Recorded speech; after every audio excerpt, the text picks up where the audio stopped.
इन्होंने अपना काम बराबर नहीं किया है, इनके ऊपर कुछ एलिगेंस है, सस्पेंड कर दो। नगर सेवक जो काम कर रहे थे, एक हाथ में जो सत्ता थी उनकी, इसके वजह से ये अवैध बांधकाम हुआ है। तो भागना है तो भाग जाए, लेकिन उनको सेवानिवृत्ति नहीं देनी चाहिए। एक्शन होगा और हम लोग फंस जाएंगे, इसके लिए ये लोग सेवानिवृत्ति दें। वसई विरार बीते दिनों बारिश हुई, बारिश में आपने देखा कि किस तरीके से शहर डूबा।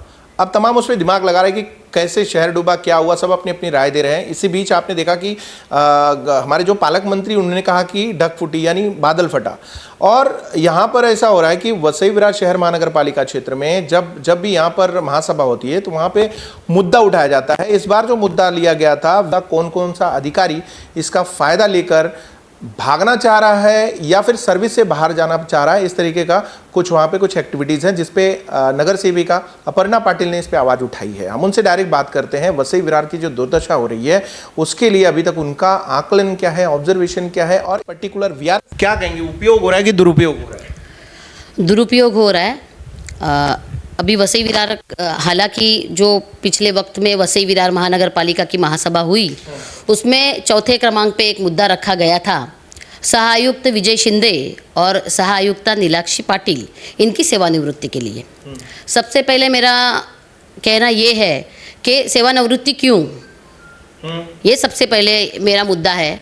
पेल्लार प्रभाग में सहायुक्त रह चुके हैं ये लोग। जब भी सहायुक्त थे तभी अपनी उपायुक्ता स्वाति देशपांडे जी, उन्होंने इनके ऊपर एलिगेंस लगाया हुआ था कि ये भ्रष्ट अधिकारी है, इन्होंने अपना काम बराबर से नहीं किया है। यानी एक डिपार्टमेंट का अधिकारी अगर इस तरीके का आरोप लगा के लेटर दे रहा है तो ये बहुत बड़ी बात। यस, ये बहुत बड़ी बात है।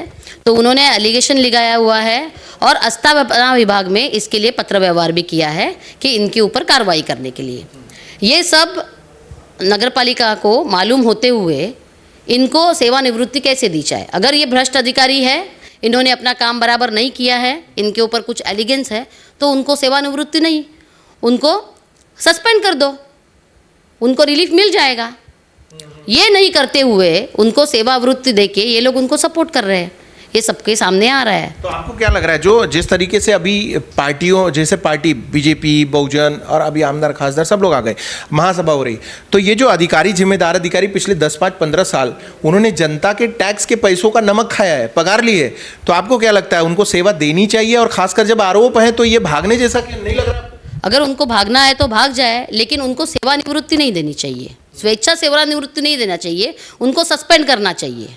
और मुझे जहाँ तक मालूम है, बहुत से लोगों के मेरे पास तकरार लेटर है, जिन्होंने कंप्लेंट लेटर किए हुए हैं सहायुक्तों के ऊपर। इन सहायुक्ता में बहुत से सहायुक्ता के नाम है और उनके ऊपर हाईकोर्ट में पिटीशन भी जारी की हुई है और वो केस अभी चालू भी है।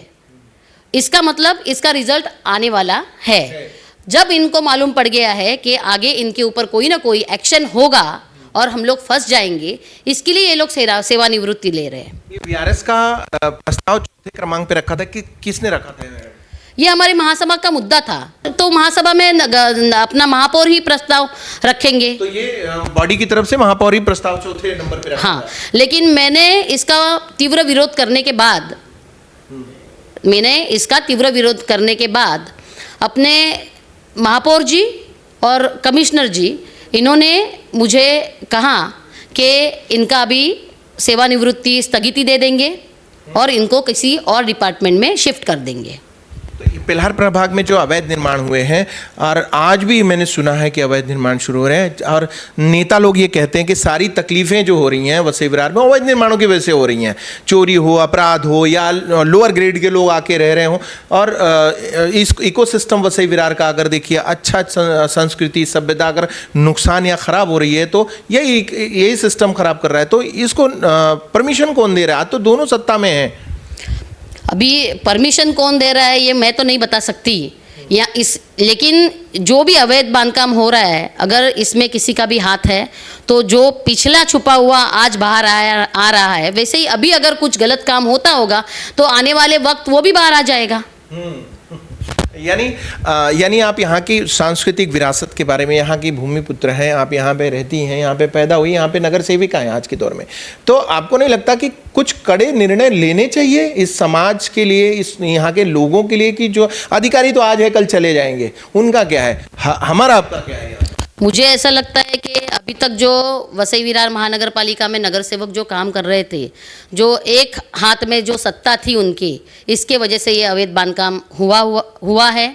इसके आगे क्या होने वाला है ये मुझे मालूम नहीं, लेकिन जो अवैध बांधकाम हुआ है और ये अवैध बांधकाम क्यों हुआ है, किसकी वजह से हुआ है, उनको पहले टारगेट करना चाहिए। और इसमें सबसे बड़ा हाथ जो है सहा आयुक्तों का है, क्योंकि उनके हाथ में ही पूरा प्रभाग रहता है। मैडम बहुत बहुत धन्यवाद। आप देख रहे थे अपर्णा पाटिल जी ने जो विषय लिया है वीआरएस का, ये वीआरएस का मुद्दा हमारे भी संज्ञान में आया कि बहुत सारे अधिकारी वीआरएस स्वेच्छा से लेना चाह रहे हैं, और अगर उनकी आर्थिक या मानसिक या शारीरिक स्थिति इस तरीके से उनको ये कह रही कि उनको लेना चाहिए तो इट्स ओके, बट अगर उनके पास एलिगेशंस है, उनके ऊपर आरोप है, वो भी एक डिपार्टमेंटल डीएमसी अधिकारी लेवल की अधिकारी अगर ये अप्रोच कर रही है स्थापना डिपार्टमेंट को कि ये लोगों के ऊपर वीआरएस अप्रूव नहीं करना चाहिए, तो उसको मुझे लगता है महासभा में भी नहीं आना चाहिए महापौर के माध्यम से। अगर उन्होंने दिया है तो जनता इस देश की मालिक है, जनता इस शहर की मालिक है, और जनता ही टैक्स पेयर्स है।